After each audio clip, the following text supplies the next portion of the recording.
Hello, Chris here with Dan, and we're here to talk about the Oscars because they've been handed out last night. We got our winners.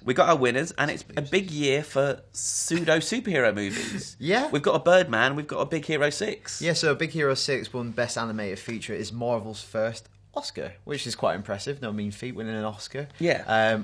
I don't think it's their best movie, and I feel like Lego Movie still should have possibly been in that category and possibly should have won that. Yep, agreed. But it's a good movie, and it's Marvel's first Oscar. But it's really interesting when you contrast that with the movie that's won Best Picture. Indeed, which is Birdman. Birdman took home Best Picture and Best Director and Best Original Screenplay. Yeah.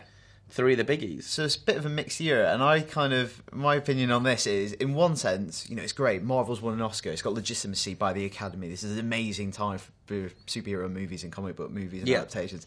Yeah, the Best Picture, Birdman, is, when I saw that movie, it's just a massive indictment of blockbuster culture and particularly superhero movies. Like, all these great actors are being wasted, are being squandered in capes. Yeah. There's a line in the movie when the supporting actor drops out and they get Ed Norton in eventually, obviously the Hulk. But when they get him in beforehand, they're like, oh, what about Fassbender? He's like, oh, he's doing the Days of Future Past. What about Jeremy Renner? He's Hawkeye, he's an Avenger. And it's like, crap, they put him in a cape too? Yeah. So it's a movie that is ostensibly about superheroes. Obviously Birdman, this ridiculous kind of 90s superhero. Yep.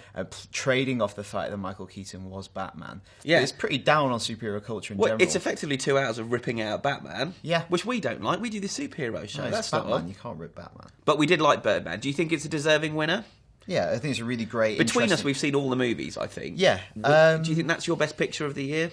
I did really like Grand Budapest Hotel, but it was so long ago, I think it's faded from memory. Sure. Boyhood is a great logistical feat and achievement, but that does not make a best picture. I think Birdman's a really interesting and a worthy winner. I'm quite Grand happy with Budapest Birdman. is my favourite, but I think Birdman's a really interesting choice. He's a great director, deserving. Also a really impressive film from a director's point of view. I think a great feat of editing. It's strange it actually wasn't nominated in editing. Yeah. Because it is kind of a masterclass in that. But it's a brilliant movie. It has flights of fancy, surrealism, brilliant use of camera settings, in a all that stuff. He directed the hell out of it, didn't he? He was basically going, I'm going to do some directing. But it's interesting that such a performance sort of powered movie doesn't win Best Actor for Michael Keaton. Yeah. Especially when it's, we're so used to seeing actors, it's their time. Yeah. It's Michael Keaton's time. He's, it's a comeback. It's a great story, and yet but then the Brit did it. Then sometimes we see the Oscars kind of like to frustrate those narratives. Like, it's time he won this. It's time he got recognition. But, voted by people. And if a lot of people have already ticked the boxes for Birdman twice, and then you've got Eddie Redmayne, who's doing the kind of archetypal Oscar performance. Yeah, very much so. It's quite easy to give it to another actor. And that's not to undermine Eddie Redmayne at all, because The Theory of Everything, while I think it's an okay film, I think it's a decent biopic. Yeah. His performance is phenomenal in it. It's phenomenal by any standard. And I think Keaton's great in a great movie. I think Eddie Redmayne's phenomenal in a kind of average movie. Yeah, sure. And the stuff he's doing in that movie, it's very easy to do the jokes about the Oscars rewarding those kind of performances, historical figures, people with disabilities. But it is a phenomenal performance. It's really touching, moving, and also to depict someone's deterioration, physical deterioration, in the way that people shoot movies. So that's kind of completely out of sync. So one day he'll be able-bodied, the next day he might be in an advanced stage. Of his disease. That's incredibly demanding on the actor, and he does a great job. And even Jupiter Ascending couldn't hurt his chances. So let's do an overview. We got Birdman got 4 nods. Grand Budapest got 4 as well. Maybe both of our favourite films of the year.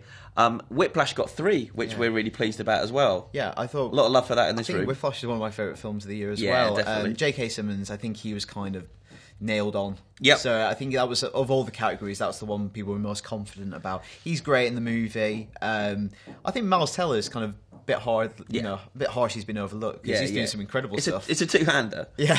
And he's just been ignored. That's what drumming is. It's the less showy role. Yeah. Although no, it's the less shouty, grandstanding role. Yeah. But he does pass himself off as one of the world's best drummers when I don't think he actually is. Sorry, not my tempo. But it won editing and sound mixing as well, which I think it deserved. Boyhood, a bit of a shout-out. That was kind of the early favourite, and we thought that might have done the business, but... Yeah. It's such an impressive project. And even talking about it in those terms, kind of, it's Yeah. like damning with faint praise. Not saying great movie. It's the ambition, the scope, the scale of it, Yeah. all those sort of things. But I feel like over the last couple of months, it's kind of been losing momentum. Yeah. To things like Birdman and Theory of Everything. I feel like 10 years down the line, people will remember the achievement, not maybe the movie itself. Yeah. So that's fair enough. And American Sniper seemed to be kind of a late favourite coming in, but that only won Yeah, one. I saw some people last night on Twitter saying that they were thinking maybe Bradley Cooper an outside chance, even to like do a shock. But no, kind of what they get sound editing. Yeah. There is sound in it, and yeah. So what else do we have? Interstellar. One Visual effects, strong category. Yeah. A lot of the superhero movies, Guardians in that, Winter Soldier, Interstellar. Obviously, Interstellar, incredibly classy movie. A lot of practical effects, a lot of visual effects, so a good mixture. Yep. Citizen 4, best documentary. I think Virunga was the favourite there, so Netflix Citizen 4. documentary, Yeah. Imitation Game won best adapted screenplay. Although from what I hear, that it's not terribly similar to what actually happened in real life. So that's why freely adapted. And Julianne Moore, best actress. Yeah, I think she was the other cert of the evening, really. Yeah, definitely.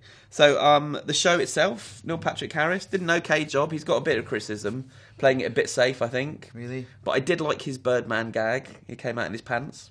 That's always good, I think. Yep. And we got Lady Gaga doing The Sound of Music, which was unexpected. What a wonderful show that I missed. Final thoughts. Good Oscars, bad Oscars? It's kind of split. I think a lot of the films that deserve stuff. I think it was a really good year. A lot of interesting movies. I think sometimes talk about the Oscar and there's one clear front runner that sweeps the awards. Everyone's got an award this time around. Yeah, and I think a lot of the right people have been recognised. Yeah, so I think it's quite satisfying Oscars this year, actually. Yep, I totally agree, Dad. Cool. So that's what Chris and I think of today's Oscars, our take on Birdman, Big Hero 6, Marvel's first Oscar. Let us know what you think in the comments below. And for everything on movies, stay right here on IGN.